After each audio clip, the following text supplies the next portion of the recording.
Hello, everyone, and welcome back to your weekly Wednesday edition of the Butcher's Fresh Cuts. I'm your host, The Butcher, and as always, we are proud part of the Miller Park Minute podcast and video network, your only home for daily Milwaukee Brewers shows and content and podcasts. Of course, we can also be found anywhere the podcasts are found on Apple, Spotify, Stitcher, YouTube, Anchor, just about anywhere else. Sometimes you can see Eric over on Twitch. We're on Twitter. You can find us anywhere that you need Brewers content, anywhere you need to get your Brewers fix. We're your home for it. Miller Park Minute. Also, please don't forget to like, subscribe, and comment. We love all the dialogue that we've been having with you guys lately. Lots of great conversations being had. And honestly, that's probably the most fun aspect of doing this show is being able to talk to a wide array of Brewers fans from all over the place. And it's great to see so many folks other than us who are so emotionally invested in the daily happenings and goings on with the team, from everything from truck day down in Arizona to rule changes and arbitrations. People get fired up about stuff, and it's just great knowing that there's so many people out there who also get fired up about the same things that we do, even as simple as a basic as trucks arriving to spring training. But anything that's baseball related tends to make us smile, and I love you for all that. And we just love the game of baseball.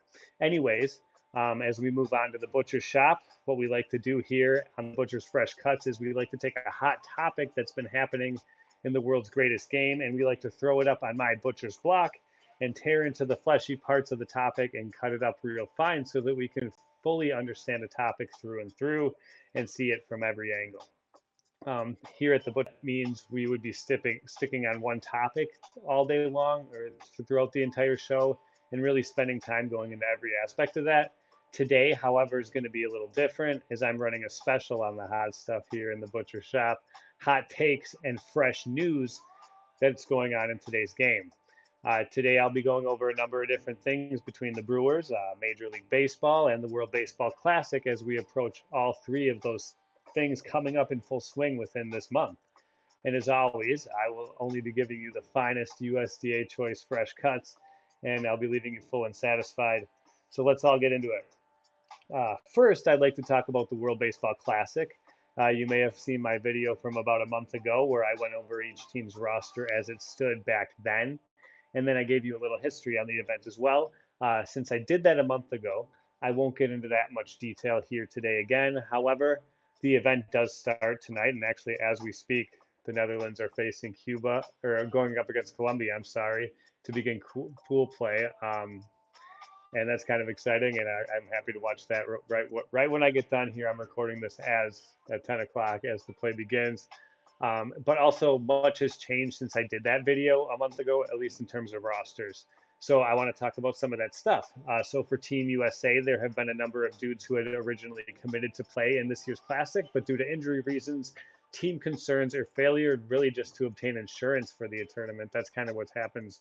Is what often happens is teams are now allowing these players to play because the insurance won't cover them because they are perhaps potentially injury prone or other reasons. And those players have since dropped out. First off, Carlos Correa of the Twins, Giants, Mets, and now the Twins, all in the course of an off season, has announced that he will be sitting out the Classic because him and his wife, they're going to be giving birth during Puerto Rico's pool play.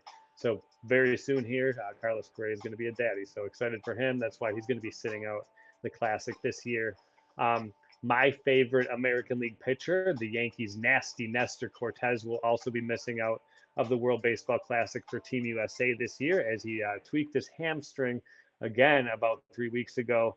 And this leaves Kyle Higashioka for Team USA, Gleyber Torres for Venezuela, and Jonathan Lasaiga for Nicaragua as the only three Yankees participating this year in the tournament.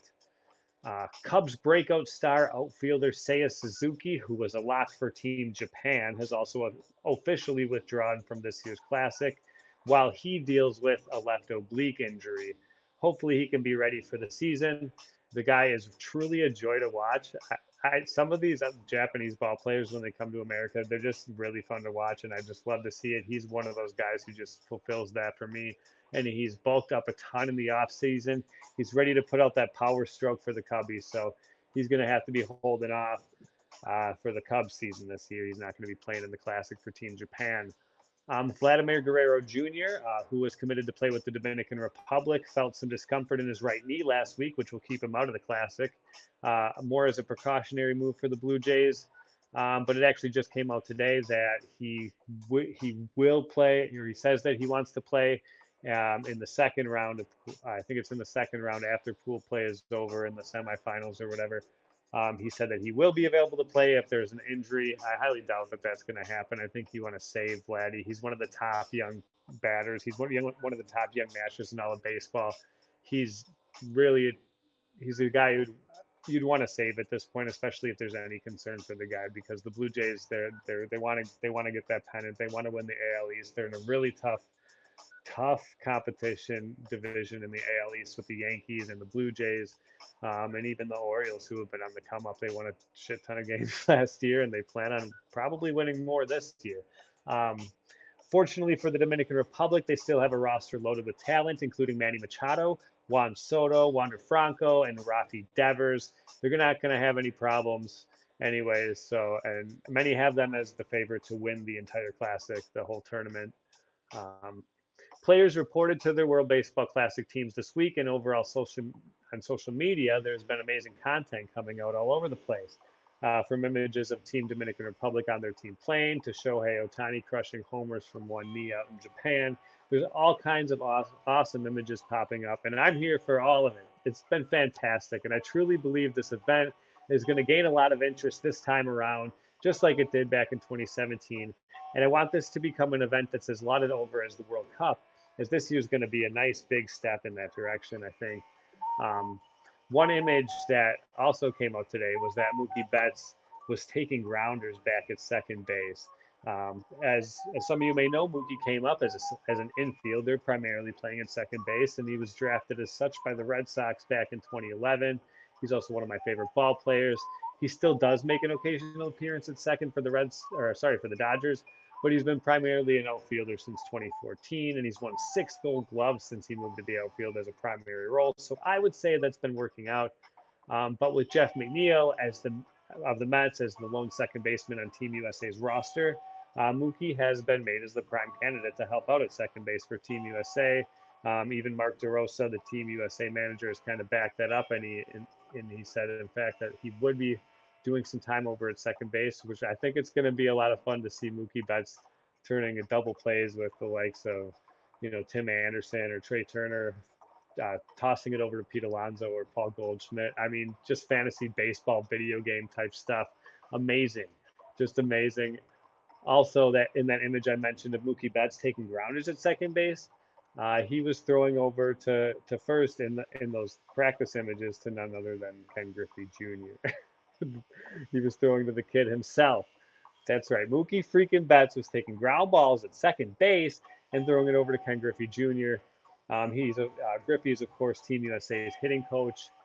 We truly have dream team type stuff going on. And that's the feelings that I'm getting. It reminds me of back when I was a kid in the Team USA dream team for the Olympics. This is kind of the feelings that I have going on with this particular Team USA team.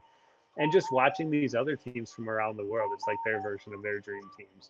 And it's just so much fun. Also, it was announced today that Adam Waino, the 41-year-old legend from the Redbirds, will be making the first start for Team USA when they open up their pool play against Great Britain on Saturday at 8 o'clock Central Time.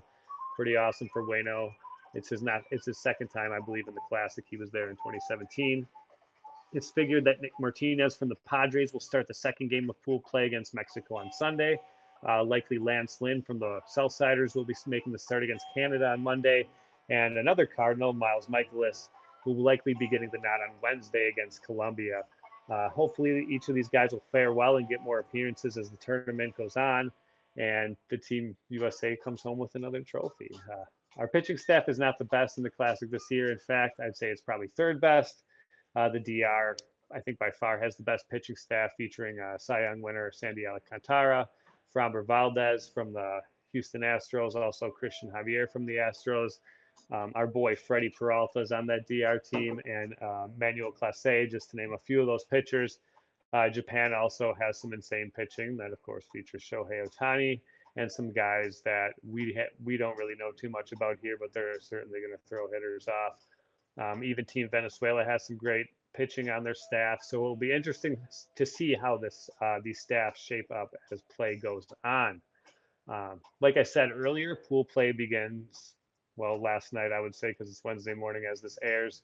But it continues today with Panama versus China Taipei, Australia versus Korea, Panama again versus the Netherlands today, and great meaningful baseball happening at all hours of the day, plus spring training. So, I mean, with World Baseball Classic, you got it from right now, 10 o'clock at night as I record this on Tuesday, to 6 a.m. Wednesday, middle of the day Wednesday, plus all the spring training games in that block, and plus a night game on top of it. It's an amazing time to be a baseball fan, an amazing time to be alive. I hope you agree. Moving on around the world of baseball, I'd like to take a look into how Brewers camp is going and things are going down in Maryvale over the last couple of weeks since spring training baseball has actually been happening, competitive baseball. Now I know it's only spring and it's early spring at that, but it's always fun to take a dive into the numbers and to what's happening on the field and discuss how the guys are faring down at camp, especially some of the young talent that we may or may not see out at the AmFam Clam this summer when we get our tickets and head down and eat some brats and watch some baseball. So far this spring, there is one dude who is far and away blowing everyone out the water, and that dude is, of course, Garrett Mitchell. He's on all the headlines so far this spring for the Brewers. On an earlier show, I picked Garrett Mitchell as the player that the Butcher's most excited to see and most excited to watch for the 2023 season, and he's already kind of been the most fun guy to watch already this spring. He popped off a two home run game already this spring, turned a lot of heads. Both of those were 2-run shots, and he bopped another one yesterday to keep the eyes on him. He in 17 at bats so far this spring, he's batting .353 with 6 ribbies to a 1.294 OPS. He hasn't swiped the bag yet, but I already seen him stretch out a single a couple games ago. The guy he got a hit out to left field, and he just kept going towards second base. He noticed that the left fielder was kind of lollygagging out and left, and he just stretched out that single, was safe at second base. So though he hasn't swiped the bag yet this spring, this guy means action, and he has wheels, and he's going to use them, whether it's in the field, the base pass, whether he's swiping bags, or whether he's turning out an extra bag on a routine single. Another dude who's having a nice spring this year so far is Rowdy Tellez. Rowdy, of course, had his breakout season last year in his first season as a full-time starter at the first base position, where he hit 35 ding-dongs and 89 ribbies. While it's clear that Rowdy intends to continue on that trajectory this season for the Brewers, so far this spring, in just 12 at-bats, he's already popped 3 dingers. So if you do the math, that's a dinger and a quarter of his plate appearances. That's pretty amazing. I truly think he's going to have another 30 home run season for the Brewers this year. The guy's born to mash, and that's about it. He's born to mash, and that's about it on the baseball field. But that's what we pay the man to do. So let's let Rowdy mash, and let's root him on. Let's get those Rowdy chants going. The battle for the third base job has certainly heated up this spring, and it's kind of nice. In the past few seasons, we've seen multiple guys that have, fill that role. The Travis Shaws, Luis Urias more recently, all kinds of guys since we had Aramis Ramirez back there. This offseason, for the first time, I think we have a good deal of confidence in the guys vying for the job. And so far in spring, they've kind of showed out. Mike Brosseau, who had a pretty mid-season last year, it wasn't too great after coming over from the Rays. He's come out hitting nicely so far this spring. In his first 9 at-bats, he's hit 2 dingers, driving in 3 runs. The other BA, Brian Anderson, who's experiencing a much-needed change of scenery after spending his first 6 seasons in Miami and never really experienced much success since finishing 4th in the NL Rookie of the Year voting in 2018. He's had a nice beginning to his spring, starting 5 for 10 with 2 ding-dongs. So Brian Anderson, he's one of those guys. He was highly touted when he came up in Miami. He's a guy who's kind of been known as a flop. He's a guy who's been kind of known as a guy who hasn't built up to the expectations that people have set for him. He was a highly rated prospect in Baseball America's ranking. I can't remember how high he got, but I believe he was in the top 10 for some time. And the guy really needed a change of scenery. Hopefully Milwaukee is the place. So far in spring, batting .500. I'd say so far so good. I'll take that so far early spring. Owen Miller is a guy who could play all over the infield and beyond, and experienced a pretty nice breakout with the Guardians at the beginning of 2022 until he kind of after that leveled out. He's batting so far 438 in 16 plate appearances in spring, and he's a Wisconsin boy. He's a Wisconsin-born toolsy player who I look forward to seeing a lot more of this spring and beyond. I want to see Owen Miller make the team. I want to see him on the roster. I want to see him often this season at the AmFam Clam. Sal Frelick has also had a nice time at the plate this spring. I think I'm pronouncing his name wrong. I think it's Frelick, but I like saying Frelick. Christian Yelich, of course, mashed a home run, and he's batting 444 so far in his first 9 at bats. Good, looking good so far from Christian Yelich. He also had a sort of a darkness retreat. He said he left himself away from social media in the offseason, and he kind of just vegged out and worked on himself. So hopefully that works out for Christian. We all just need a big season from Christian Yelich. We know that. Moving on to pitching, it's a little too early to tell, and I say that after doing all this stuff about the batters, but pitching especially so far after just a few games, it is a little too early to tell. But I do want to make a couple notes here at the beginning of spring training. Tyson Miller, he's looked hot in his first 5 innings so far in camp. He's already whiffed 8 through those 5 innings to a .4 walks and hits in innings pitched. Once again, early spring, but this dude's vying for a bullpen spot, and so far, he's definitely impressing folks around camp. Good to see Tyson Miller, and let's see a lot of him this spring. Let's get a good picture on this guy. One more pitching note: Corbin Burns had a rough outing on Tuesday, giving up 6 hits, walking 1 batter, and giving up 2 earned runs, and he didn't strike out a single batter. This may seem alarming at the surface. This may seem alarming, but once again, in early spring, Corbin Burns himself had indicated that he was specifically working on his cutter, and he threw a lot of them in those 3 innings. And it was merely an experimental outing in essence, so nothing to worry about with Corbin Burns. He's just trying stuff out, seeing what kind of pitch mix he wants to work with coming into the season. He's not trying to sabotage the team. The Brewers play Great Britain later today, and this is, as this show is airing Wednesday morning, Adrian Hauser is going to get to toe the bump in that. The only Super Bowl guy that I would say is on Great Britain, the only guy that really pops out to me personally is the Dodgers' Trace Thompson. Dude had a bit of a breakout season for the Dodgers last year, had some nice playoff games, and he is famously brothers with Klay Thompson of the Golden State Warriors. Splash Brothers, Clay Day all day. Brothers with him, pretty cool. They both play in Southern California, pretty awesome. And one more Brewers note for today, and news that surprises nobody. Lorenzo Cain is choosing to retire from baseball officially as a Kansas City Royal. This surprises nobody, of course, because of the fractured relationship that Cain has discussed regarding the Brewers. And, of course, KC is where Lo Cain got his ring. Cain is officially hanging it up now at 36 years old. After playing 12 seasons of Major League Baseball, he batted a super respectable .283 over his career with 1,220 hits, 87 home runs, 454 RBIs, 190 swiped bags. He's a 2-time All-Star, World Champ in 2015. Of course, made it in 2014 as well. Of course, he won his Gold Glove in 2019 with the Brewers. He probably should have had at least 5 by that point with his defensive run save numbers. I think if you look at a list, he's still top 5 in DRS over the past 5 seasons, and he hasn't really played a full season in 2 years. Well, 1 season. He did play, obviously, in 2021. But he's also on the Butcher's all-time smiling Hall of Fame, as he has an infectious and delightful smile that lights up any stadium that he graces his wonderful presence with. Also, Donald Driver is in my smiling Hall of Fame. Those guys have great smiles. Mad props to Lorenzo Cain, one of the best all-around dudes in baseball, and a pleasure to watch play the center field position. Couple more notes I want to do around the league. Moving on. Chris Sale of the Red Sox made his first appearance of spring on Tuesday, and actually his first in-game appearance since July of last season. Chris Sale is a legend of our time at the starting pitching position, one of the greats of the 2010s. Famously battled injuries in a major way recently. He's only thrown 48 1/3 innings since 2019. The guy's a 7-time All-Star. But he spent most of his 5-year, $145 million deal on the injured list.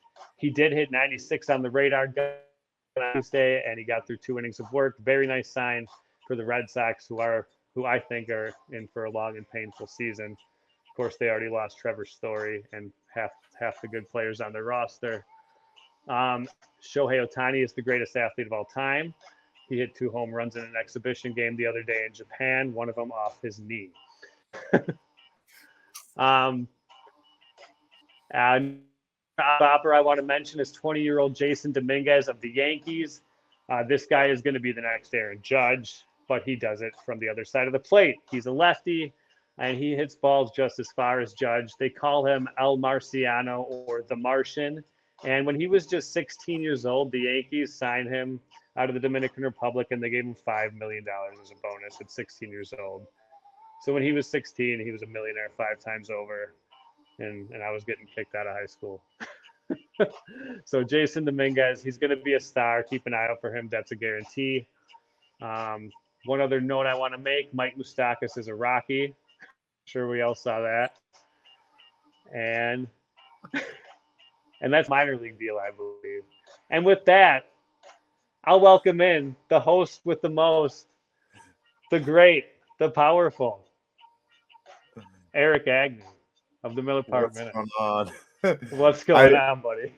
I was listening to what you had to say and watching the World Baseball Classic at the same time. This Bogarts and Profar are in this game right now for Netherlands. Yeah, like I'm saying, these guys both these teams have pretty stacked rosters for being an 11 o'clock game or 10 o'clock game. To start pool play late on a Tuesday night. Pretty fantastic. The second we get off, is this on MLB TV or are you right on Fox? FS1, I guess. FS1. Okay. I don't know if that's on MLB TV or not. I would have to look. I just clicked on TV. I'll find out. If I got to bootleg it, I'll bootleg it. Hey, if anyone has a way to bootleg the World Baseball Classic, please leave it in the comments. You won't get in trouble. Put that down below. No, so I had actually heard some stuff today. That's interesting with the Kane thing. I honestly, though, I kind of, I get it because the way he made it sound when he left, he was a little bit disrespected. You know what I mean? Absolutely. And really, I think it's less about the fact that there's a fractured relationship. I mean, we did draft the guy, and he did spend some of his one of his better years here. The guy won a ring in Kansas City. I think you go into the Hall of Fame, he's not going into the Hall of Fame, but I think you retire with the team you won a ring with. I think you got it. Right. I mean, I don't think Mulder would purposely choose the Brewers, No, unfortunately. He spent most of his time here, but I mean, there really wasn't much of a relationship with Molly and the Brewers after he left. He went and managed the Twins, and I'm not sure what he was doing. He's got to be on the staff somewhere. He's come in a few times here and there now, but it's right. But it is what it is. This is Yount's team and Braun's team. Oh, one more note I wanted to make. One pretty big note. I mentioned Garrett Mitchell a couple times in this episode. He's going to be the next Ryan Braun. Amen, brother. I think he's that good. I think the guy's that good. He can do it in almost every way. He's 5-tool. He's as 5-tool as it comes. He's got it all. For sure. I 100%. And as long as we keep him happy, we've got this kind of pattern where the Brewers are kind of ticking off their players. We got to start, loving on some of them, the important ones at least. The Garrett Mitchells, the guys who are pieces. Let's give them some more hugs. Let's stop pissing them all off, maybe. And maybe they'll give us some good years. Right. Amen. I'm with that. I'm with that. I am on with that. So scary stuff with Bally. I was listening to a podcast today, and they're talking that they have a deadline of the 15th, so almost a week from now, or a week and a day. And Yeah, it doesn't look like they're going to be making any payments, so they might go default, which means bankruptcy could be a thing. And then our So MLB does TV subscriptions are really going to be useful. right. So they haven't. I've read a bunch of articles and nobody tells me what that actually looks like. So if they obviously, I don't think they're going to make the payments. I think that's pretty clear. I mean, why would you wait till the last minute if unless you really wanted the thing? And like, what does that look like? Are we going to get cut off at Bally right away? But like, that also means that about half the league, 15 teams that we would normally tune into through MLB TV, they're no longer going to have a network to stream the games from. So that might make half of MLB TV a moot point too, So, unless they begin immediately with this new network they're talking about, and like they're just going to broadcast the game straight away, have the same staffs in place, or like because I mean it well, seems like there'd be a lot of turnover. so the infrastructure's there. So one of the things that I learned through talking to a lot of these broadcasters and people that I've talked to is the majority of the people, such as the Leverings, the Brian Anderson, Rock, Sophia, they're all technically employed by the Brewers. Right, right, So technically they're already on staff.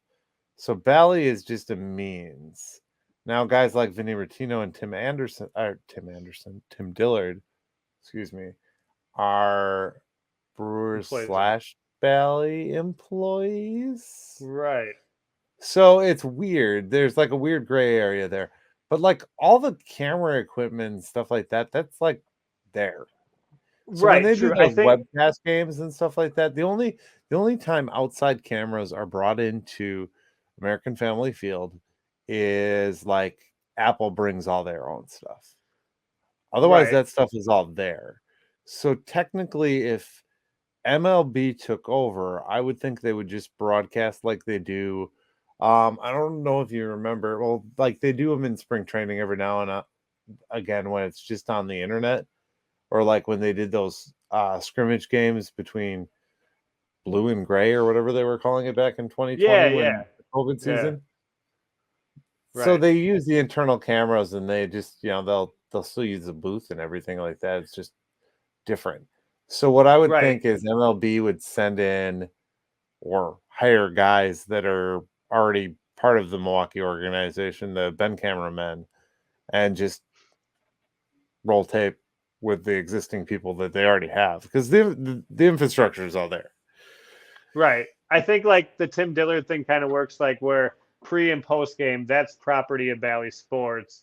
And everything that he does in game, that's property of the Brewers because everything from first pitch to last pitch of the game, that's all property of Major League Baseball. That's kind of a different thing. Amen. And then so they Amen. yeah, they would have to like pay those guys to do a different pregame show that's essentially the same pregame show with just different tickers on the bottom, different logos in the corners, different Right. t-shirts that Well, they'll and be wearing and and and such. they could very easily do that. I mean, I think that's just a matter of flipping a switch and Right. shutting off the Right. blackouts. But the other thing that I see with this is like we're going to get more of a direct to consumer product, which is going to be better for us in turn. Right. Um, Sponsors are already there with the Brewers, so I'm sure they would just roll in those sponsors or have generic national ads. You know what I mean? Like Right. I don't know. I Yeah. don't think that there's anything that would have to really change as much because you The still real yeah. have the The same real setup. concern is are we missing any baseball games as Well, they go I forward? honestly think, and this has just been my view, but I think this is why we haven't seen as many Brewers games aired on. Because okay, like here's a my insider concern. Where's Tim Dillard been? Tim told me he was going down there, Yeah, he did. He did. Maybe and maybe maybe he's throwing bullpen sessions. Sorry, that's a joke. maybe he's playing for But you're Canada or right Mexico in the WBC. with Axford. But no, you're right. Yeah, I haven't seen any of Tim Dillard Right, since and how he many started. games have they really aired? Like today's game was another. It was just on the What was radio it? on 94.5. I think they've had about 5 or 4 or 5. Usually they air a lot more than that. I thought. I think it's usually about half. they'll air on TV or so. But yeah, you're That right. was I my mean, I haven't seen conspiracy theory. My some of the conspiracy staff. theory. If you haven't seen it yet, go look up Mike Trout in the Team USA jersey. Amazing. Yes, These amazing. these Cuba jerseys are actually pretty nice too. Netherlands, There's a. I like the Netherlands one. They're the one with the crown on their hat, right? yeah, they got a crown. That's pretty hot, dude. That reminds me of the sugar, whatever the sugar jerseys from the Marlins alternates that they had. The City Connects with the crown on it. Those are fresh, very fresh. Winker is healthy and happy. He got some Yes, ABs today. I yes. didn't know. Where did you say Lance Lynn was playing? He's with the White Sox. Oh, you mean for the Classic? Is he in the Classic? Yeah, he's pitching. Yeah, he's with the Classic for Team USA. Okay, because he pitched today, so maybe he just because they I haven't think started so. yet. Yeah, I Well, noticed Team that. But USA is yeah, also at Chase Field though, so their pool is right right. around the corner. And they're not gonna. Yeah, they're not necessarily gonna stop. You know, if you're Team USA, you want to probably get that last start because he's not pegged to pitch till Monday. So that's like a Oh, five okay. days So rest. he's That's like got a a couple five days. days That's rest probably week. why he had to go every fifth day. So that's probably why he went today. But he had a good start Exactly. against us today. I noticed that. Yeah. I listen to all these. I got time on my hands, man. What was I going to ask you? I was going to ask you something. Oh, what's your thoughts on the fact that we get to see a lot more of touring and stuff like that? Now, with some of these players gone, this is going to give other players opportunities to step up. Now, Yeah, it's Sal gonna Frelick isn't going to be here, but right. It's gonna be nice to see like the Owen Millers, the BAs getting some more at bats because I think both those guys are here. They're not gonna be going anywhere. Get Brasso some more time. I'm excited to see the battle for third base. I mean, I realize there's probably gonna be three guys kind of manning that position, but I want to see who's got the pop, who's gonna bring the most to the third base. And yeah, so those guys I'm kind of looking forward to too, and just from especially what Owen we Miller. just from what we've Sorry, go. seen, it feels like Urias is really going to be second base. Yeah, yeah, it kind of feels like he's gonna be there Like as it the just kind of feels like that's the conclusion. So leave right him as in the and as middle, and and especially if Terang isn't on opening day roster, then yeah, right. it'll probably be more Urias. But I mean, even so far this spring, we haven't seen anything good from the plate from Luis, which is kind of disheartening. I mean, if he doesn't get the pop, then there's going to be a battle at second base too. Right. Right. But I Very love much. Luis Urias, and I want to see that guy. I love that guy. I love watching him play. He's a lot of fun. All right. Well, did you have any other news and notes, or did you kind of cover everything? I just wanted to come on and while you were on and thank you for your Yeah. awesome work. I just listened to this whole thing in the background, and then you mentioned Locaine, and my little ear got perked up, and I was like, "Oh, where? What?" I mean, So really, all I want to say. Oh, what go he on. said on this podcast years ago, he did retire a Brewer. So I mean that forecasting, that foreshadowing came true. What's that, It Locaine? was funny because today on my Facebook memories was an old link that I shared of a 5-tool podcast. And I laughed because I was like, a couple of years ago I was doing 5-tool at this time. That's funny. And now Let's see I'm here. What doing was the Miller episode Park called? Minute. New episode now. We welcome Eric of the Miller Park Minute to discuss Christian Yelich's contract. We also break down the biggest contracts in Brewer history. We talk about the status of the players so far this spring. It was Not much titled different Soup. than today. It was titled Soup Pitched Great on 3/7 That 20. that was the Soup Pitch Great episode. That's back when we had Killer Kyle Yes. on the cast. Killer Oh, good Kyle, time. if you're out there, Killer Kyle, Come back please to talk us. to us. We don't know. We lost Kyle. I think We miss I you. think the aliens got him, man. We need a The milk aliens carton. got Do you have a picture of him? I got a picture of him. Yeah, I can draw a nice one for you. Sketch artist, hire an investigator. All right. One thing I do want to say though is, watch everybody out there. Watch the Classic. Watch the World Baseball Classic. I'm going to tune in right now. Eric's already watching right now. This is bound to be one for the ages. 2017 was absolutely fantastic. But that guy. Who's that? Can you say his name? Pronounce it. Do it. It looked like Hubert. Hubert? It was like Quiert, maybe. Hubert. Clear. Roll that's Santos is up right now. Nice. I don't know. I am the worst with Spanish names. I just like to point that out. That I have. That's okay. That's okay. We're all going to get better.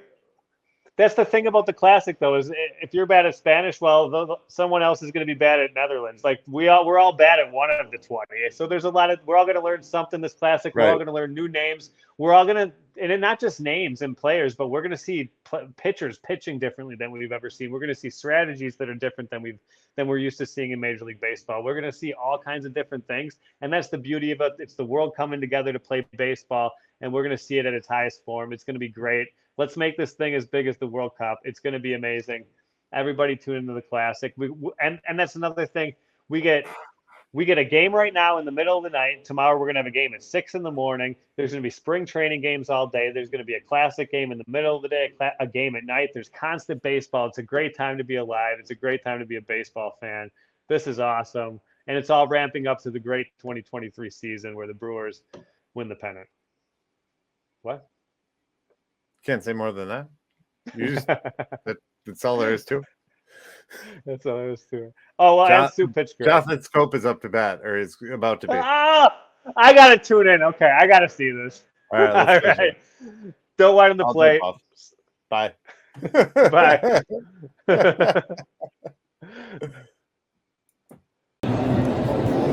Thank you for watching the Miller Park Minute. Go Brewers.